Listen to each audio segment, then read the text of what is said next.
Здравейте! Днес ще говорим за една нова мазилка, която пускаме на пазара.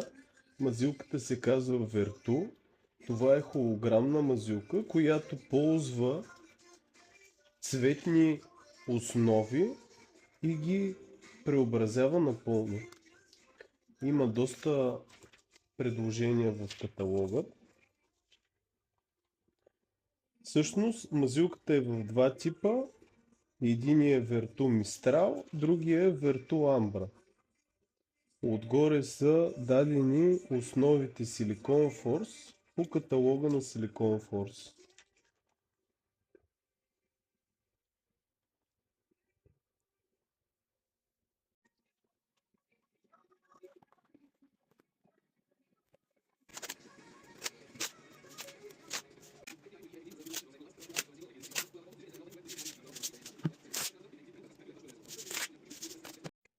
Минаваме към първия етап от мазилката, полагането на основата. Подготвил съм си цвета, ваничка, валяче и започваме. Нанася се на две ръце боята. Между ръцете, в зависимост от условията в помещението, са нужни някъде между 2 и 4 часа.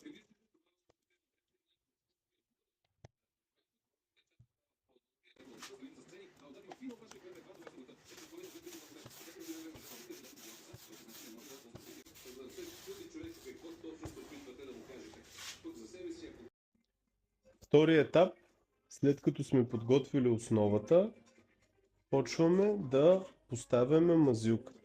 Сипали сме си във ваничката, с такава четка, с палтер се нанася мазилката.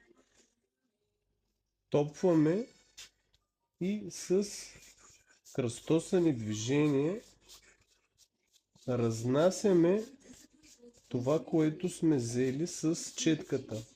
Важното е да застъпваме, когато поставяме мазилката. Движенията да се застъпват, за да не започне да прозира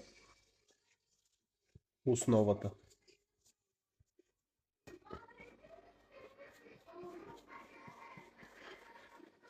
След като сме си поставили материал, почваме с движение на кръст.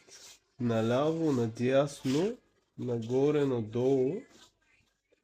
Да оформяме така наречените облачета или фигурки, които после като изсъхне материала, ще изпъкнат. Тук опасността, която може да се получи, е да сложим прекалено много материал на едно място и да стане като едно голямо петно от пясък. Така че трябва да сме внимателни с поставянето на материал. Винаги в последствие можем да насложим, но не можем да махаме пясък.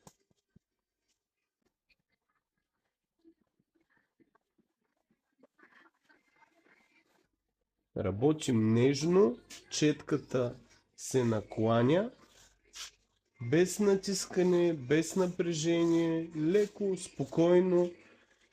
Честно казано, тук много често и дефектите стават ефекти, няма нищо страшно.